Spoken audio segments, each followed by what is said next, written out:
We are going to listen to the same 2 bars in 4 different EQ versions. Let's see if you can spot the differences.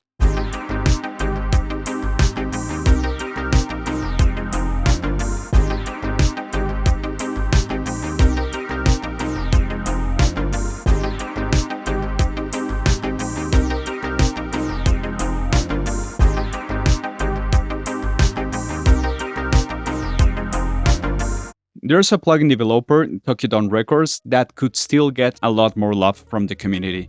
They offer some great free products, and I already made a deep dive on the TDR Nova EQ. That's a dynamic EQ and it has a lot of options. I'll leave it linked in the description. And today we're going to dive into the SlickEQ by Tokyo Records.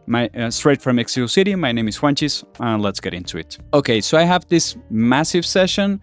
The SlickEQ has 4 ways of EQing. It has 4 modes: British, German, Soviet, and American. By the way, American for the rest of the world is not only the US. So try to use US, much appreciated.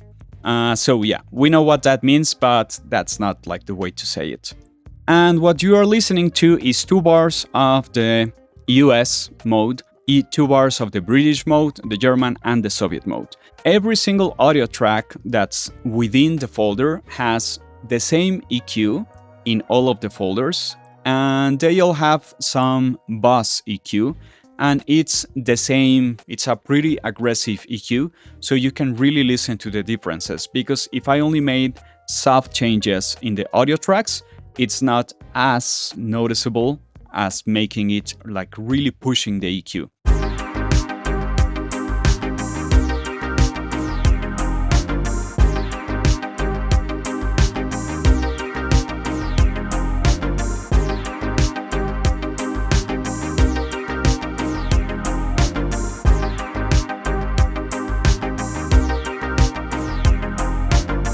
So the main differences might not be right as noticeable for everyone, so you can always check the user guide from the developer, and you will see that the US mode has a certain curve for making bell filters and shelving filters. The British one has different ones, the German has a different ones, and the Soviet has different ones. So maybe you can play that part again and relate these curves to the way it sounds. I have all of the session full of automation, so we can listen to every single part as fast as possible. And you will have this session available in the description of the video, so you can just import your own audios and try this without having to do all of the work of making the session. If you right-click, you can change the interface scale of the plugin. I already have it as big as possible, so we can zoom in and actually get to know more of the plugin. The plugin is quite straightforward. In the free version, you only have a high pass frequency, a low shelf that could also work as a bell. You have this mid peak filter,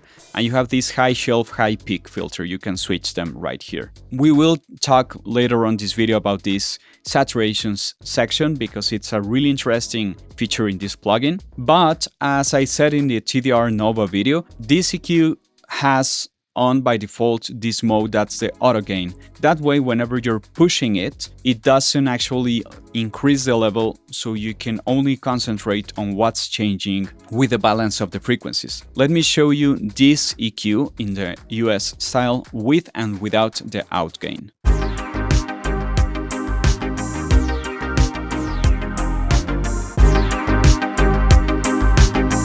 I don't need to say anything more. For some reason, I'm not really sure what's the point of this. They have this second LED right here that turns red, that whenever you're playing audio, it actually, if you hover it, it tells you the space you have between your actual peak and the 0 dB full scale. I don't know why they have this feature built in. I can't really think of a situation where I would need that. I don't know, but maybe if in the settings you could change what's the auto gain out level to, it would probably make a lot more sense to me. But I don't know, it's just my own thing. Another thing is when you're EQing, you want some precision in the knobs. So I usually have the drag sensitivity set up around 70 to 80%. Otherwise, I feel it's too slow or way too fast, and I cannot find the frequency range as precise as I would like to. And also remember that you can use the knobs with the left click and the right click with different precision. So if I only drag it left click, it goes really fast. But if I go right click, it's going to go step by step. There's no actual way to really drag it like in a fine-tuned kind of way. That's why I like to make my mouse slower for the dragging, only for the dragging experience. Remember that if you're not enjoying the visuals as much, you can change this to 60 frames per second. The processing is fine. And pretty much that's the EQ. So let's listen a lot more of what it can do and what it can't do. I'll play one more time these 20 seconds of music so you can get your ears used to. The two modes that I like the most are the British and the German modes. This EQ is mainly suggested for mastering or bass tone control. Honestly, you can use it in any stage you want. Just remember that you will have some precision limits because it's not an EQ with 300 bands available.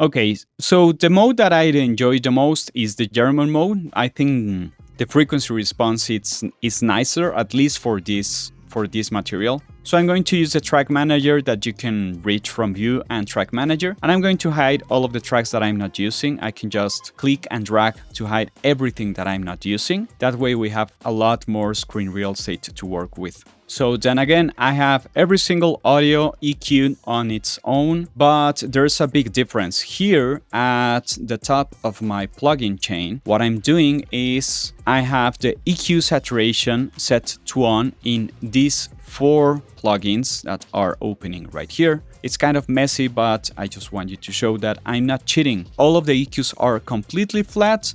As I said, I'm pushing into saturation. And I also have a deep video with Tupe by Goodhertz, where I talk about what goes first, if EQ or saturation. So what will happen here is that I have 4 copies of the SlickEQ, where only the first one has this EQ that's really hard and pushing towards the rest of the copies of the SlickEQ. So now we will listen to this hard EQ in the bus of the sum of all of the audio tracks that are all EQ'd with the same German mode into different saturation outputs where the EQ is completely flat in all of the plugins. So I have first one setup with silky, one with mellow, one with deep, and one with funky. In the user guide, you will find the exact definition of what every single one of them is doing. It's kind of hard to listen. It takes some time to start really noticing and being really clear of what's going on. But as I said, this project is going to be available for download. So first we will listen to the silky, then the mellow, then the deep, and the funky. It goes from soft to really hard. Let's listen to it.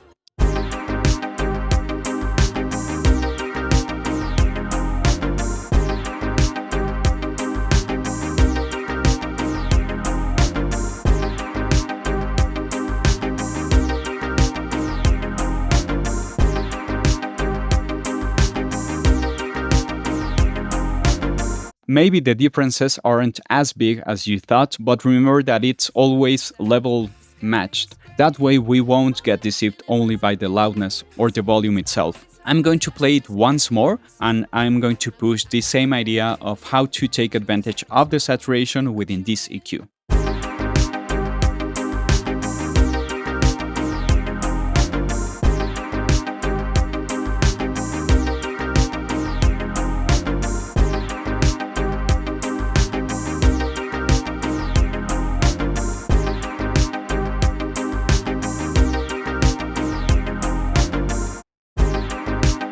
That's like an interesting way of trying it out. Do you feel like you're actually listening to some input transformer behavior like magnetic hysteresis, or some dynamic or odd order distortion with a distinct frequency dependent touch for increased depth are you really listening to it, or are you having a little bit of problems listening to this? My suggestion is that you try this in some really dense material, like something that contains a lot of frequencies, that has width to it, dynamics to it, so you can actually listen to what's going on.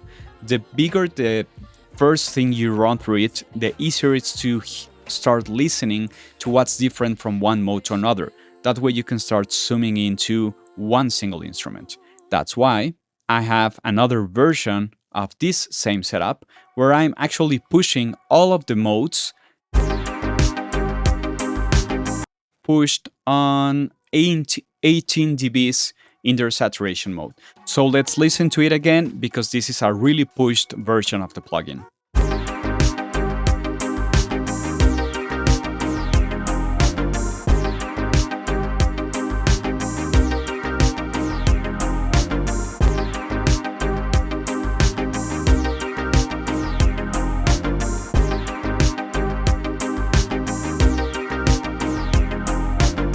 Some of the things that you might want to try to listen for is first, like the outer ranges of the frequency spectrum, like the lowest of the lowest end and the highest part of the frequency range, because those might be the first ones that suffer. And like those are the first two things that I would look for, and then how it affects this mid-range, probably where the kick and the bass are really thumping in, or maybe the snare changes on its tone. And one third thing that you might want to listen for is looking for how long are sounds still sounding for, like what's the decay difference from one kick to another in the different modes of saturation.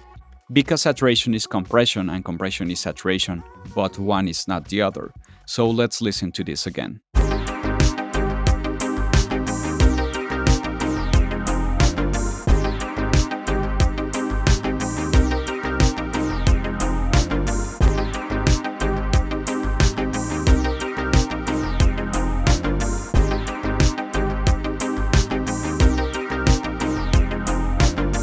Okay, I think that's maybe easier to hear.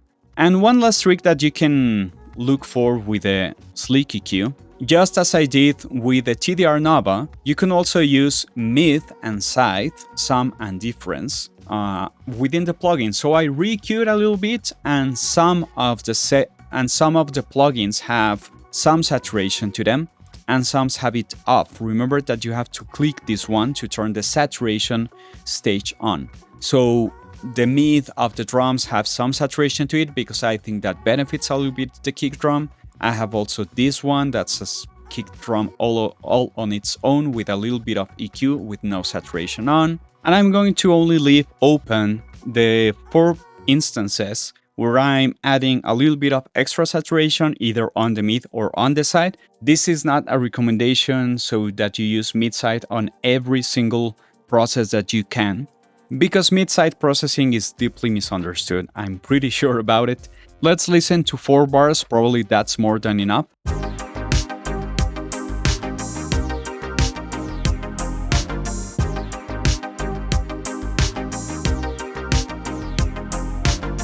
Let's turn all of the saturation stages off.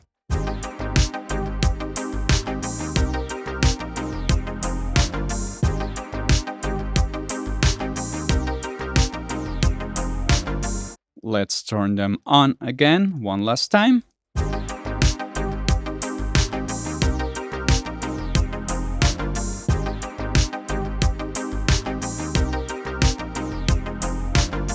And remember that most of the problems that we find ourselves of why our digital or in-the-box mixing doesn't really sound right is because we are missing those stages of saturation and distortion that we usually have in the analog domain.